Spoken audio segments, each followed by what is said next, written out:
Ayun guys, good morning. Nandito na tayo ngayon sa Iloilo.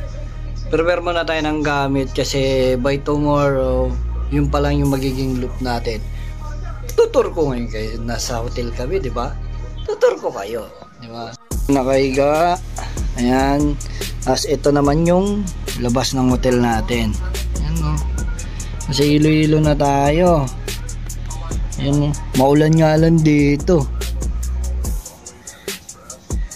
Oh, diba? Iloilo. Ngayon, ano naman tayo? Room check. Ano naman yung kwarto ng mga looper, ha? Tingnan nyo kung kaano kabangis ang mga kwarto ng mga looper pag galing sa biyahe, tapos pagod, pagising sa umaga. Boom! Isa. Yan na. Gamit ko yan. Boom! May motokoko. Gamit ko. Linis na. Yung isang dumi pa. Ito, tignan mo, sa laba to. Ito naman yung mga laundry namin. Oh, di ba? Ang gulo. Yan ang mga kwarto ng mga looper, di ba? Yan o. Yan. Gano'n kalinis, di ba? Ganyan kalinis. Kaya mag-loop. Kaya ako sa inyo, mag-loop na kayo.